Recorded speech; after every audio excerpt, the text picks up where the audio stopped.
하나님께서 출애굽한 이스라엘 백성들과 시내산에서 맺은 이 모세의 언약을 조금 전에 제사장 나라로 삼으시고 또 어려운 군대 생활에서 인생의 지도로 삼았다고, 나침반으로 삼았다고 말씀을 하셨어요.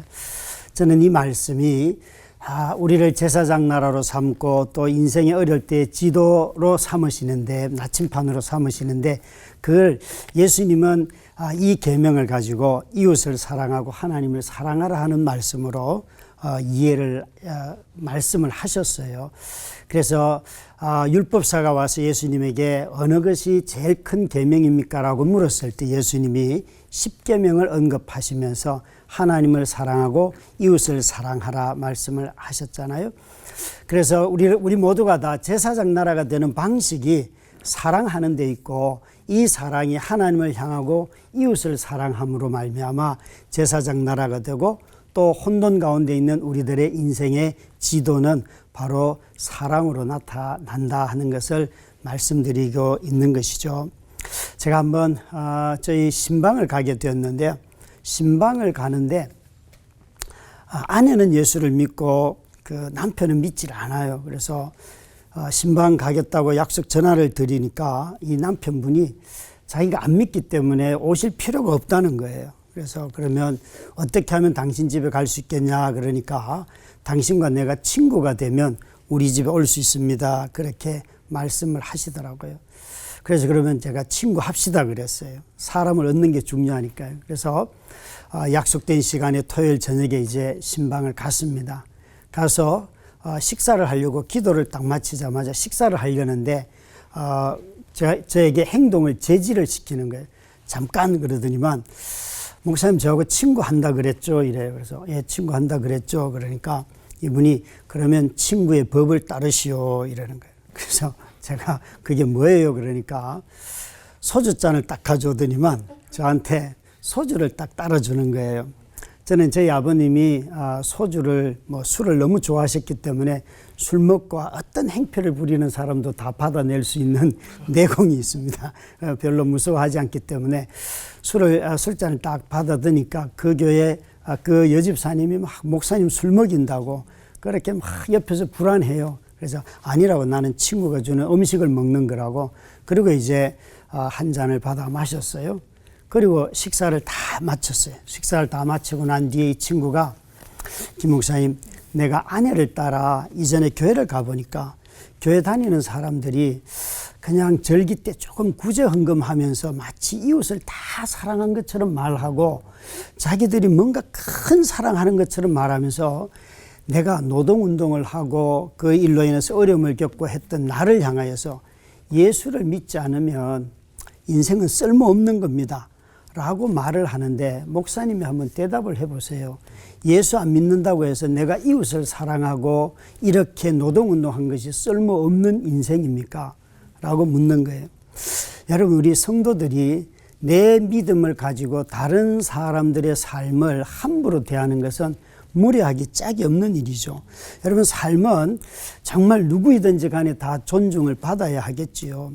그런데 이 친구가 하는 그 질문을 들었을 때 제 마음속에, 야, 이거는 굉장히 심각한 질문이다, 이거. 이런 대답을 잘 못하면 그 사람은 잃는 거잖아요. 그래서 대답하기 전에 잠깐 속으로, 하나님, 이거 한 방에 끝낼 수 있게 기도를 부탁을 드렸어요. 한 방에 끝낼 수 있게. 이게 일종의 선문답이 돼야 되거든요. 그런데 정말 하나님이 지혜를 딱 주시는데, 오늘 시내산 언약을 딱 떠올리게 하시는 거예요.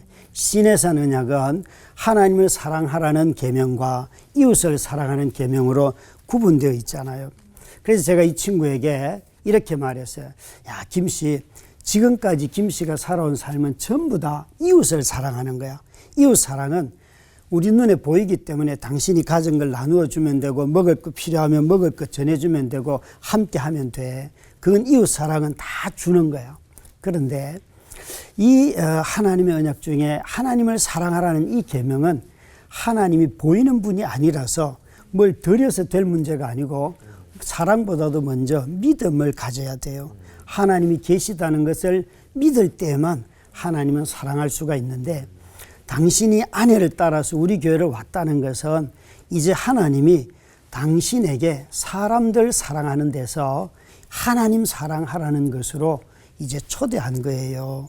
그러니까 정말 이 하나님 사랑의 출발은 믿음으로부터 시작해야 되기 때문에 당신이 먼저 보이지 않는, 그렇지만 계시는 이 하나님을 믿는 것이 먼저예요. 이렇게 말씀을 전했더니만 이 친구가 그 이후로부터 계속 교회를 나와서 5년 뒤에 세례를 받게 되었어요. 너무 감사하죠. 여러분, 예수님 앞에 이 율법사가 와서 어느 계명이 큽니까? 라고 물었을 때에 예수님은 하나님을 사랑하고 이웃을 사랑하라고 했어요.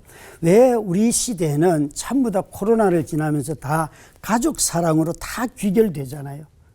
왜 예수님은 가족을 사랑하라 이렇게 말씀하지 아니하였을까요? 우리 시대에 코로나를 거치면서 우리가 극복해야 될 한 가지가 있다면 이웃을 사랑하는 문제로 일로 다시 교회는 돌아가야 합니다. 가족 사랑은 되게 배타적인 거예요. 가족 사랑은 이미 혈육으로 정해져 있어요. 그러나 이웃을 사랑하라는 것은 누구이든지 간에 다 넓게 대상이 퍼져버리는 것이에요. 구원을 받으면 남자든 여자든 종이든 자유인이든 다 하나인 것처럼 예수님은 이웃을 사랑함으로 다시 한번 하나님의 이 사랑이 이 세상 가운데 드러나기를 원하시는 거죠.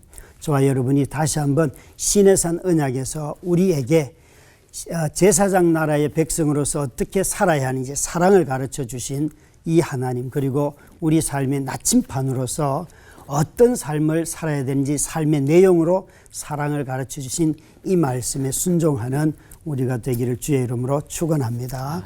기도하겠습니다. 하나님 아버지, 우리가 순종해야 할 내용이 여기에 너무나 많습니다. 그러나 그 모든 것을 사랑으로 감당하게 하여 주시옵소서. 예수님 이름으로 기도드렸습니다. 아멘. 시내산 언약의 핵심은 10계명이면 우리 또 아까 말씀해 주셨는데 그래서 하나님을 사랑하고 내 이웃을 사랑하라. 그래서 그 가족 사랑은 그 마음이 좀 넘치고 잘 열리는데 그 이웃에 대한 그 사랑은 그 마음이 이렇게 잘 열려고 되게 잘 열리지가 않아요. 이게. 어떻게 목사님이 시작하셨는지 좀 알려주시면 좀 감사하겠습니다. 그 10계명 안에는 보면 하지 말라와 하라가 있는데 대부분 다 하지 말라이고 4계명과 5계명, 특히 4계명은 하라 하지 말라가 겹쳐 있고 5계명은 하라밖에 없어요. 근데 왜 그러면 5계명의 하라, 그것도 내 부모를 공경하라, 거기가 핵심이거든요. 그러니까 우리 대체로 하나님이 우리에게 주신 언약을 제일 먼저 기억할 것은 하지 말라가 먼저인 것 같아요. 인간은 타락했기 때문에 하지 말아야 될 것을 안 하는 게 먼저인데, 제가 예를 들어서 외도를 안 한다고 해서 아내를 사랑하는 건 아니잖아요. 그죠? 외도 안 하는 데서 멈추고 집에 가서 가만히 있으면 이게 이 법의 정신이 아니라는 거예요. 또 살인 안 한다고 해서 사람의 생명을 존중하는 건 아니잖아요. 생명이 살 수 있도록 환경을 만들어 가야 되는데, 그런 점에서 보면 시내산 언약은 우리에게 구원을 받았지만 먼저 깨달아야 할 것은 우리의 죄성, 우리가 얼마나 하나님의 법으로부터 벗어나 있는가를 알아야지만 이웃을 사랑하는 법을 알게 되겠죠. 코로나를 거치면서 엘리베이터를 타도 전부 다 보는 게 저 사람이 마스크를 썼나 안 썼나 의심을 해요. 그리고 또 쓰레기를 많이 버리는 사람들 중에 가만히 얘기를 들어보면 그 관리하는, 아파트 관리하는 할아버지들이 자기 쓰레기 봉지에 자기 넣어서 버리면 참 좋은데 남의 집에 버린 쓰레기 위에다 갖다 끼워 넣는 사람들이 있다는 거예요. 그래서 참 보면서 왜 그럴까? 자기 책무들을 하면 되는데 이런 많은 것들이 우리가 이웃에 대해서 어떻게 대하는가를 드러내는 태도 같아요. 태도 같아요. 아파트 층간소음은 참 심각하지 않습니까? 그거 정말 이웃을 대하는 태도 중에 너무 중요한 거잖아요. 그런데 우리가 이웃을 대하려고 할 때 이웃이 내게 끼치는 해를 얘기하지만 성경은 먼저 나보고 이웃을 사랑하라는 게 먼저잖아요. 근데 그걸 우리가 죄인인 우리가 어떻게 사랑합니까? 사람들은 하나님의 말씀을 마치 내가 순종을 다 할 수 있을 것처럼 말하는데 성령의 역사가 아닌 것은 마음의 변화가 없고, 그래서 바울이 우리에게 마음의 변화를 받아, 이게 먼저예요. 저는 사람들에게 먼저 얘기하고 싶은 것은 이웃을 사랑하려고 애쓰기 전에 먼저 마음의 변화를 하나님께 구하십시오. 그러면 하나님이 어떻게 이웃을 사랑하는지 알려주실 것입니다. 이렇게 답할 수밖에 없어요. 그런데 이웃을 사랑하는 구체적인 방법이 뭘까 이렇게 생각해 보면 우리가 코로나를 겪으면서 우리 모두가 다 환경을 파괴하는 데 있어서 우리 모두의 책임이 있지만 실제로 공동체적인 책임을 잘 못 느끼고 자꾸만 다른 사람들에게 책임을 지우고 혐오하고 비판하고 비난하는 게 너무 높아졌잖아요.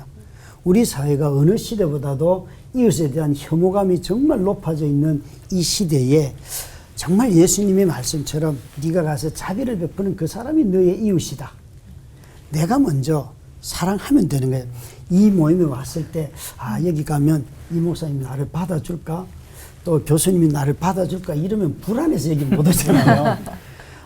내가 이 목사님 사랑해요. 교수님 사랑합니다. 내 마음이 정해지면 이 왔을 때 마음이 평안하잖아요. 그런데 자꾸만 이웃을 대할 때에 자기 마음은 확정하지 않고 내가 받아들여질까 이 생각만 하게 하는 것, 이것을 우리가 좀 벗었으면 좋겠어요.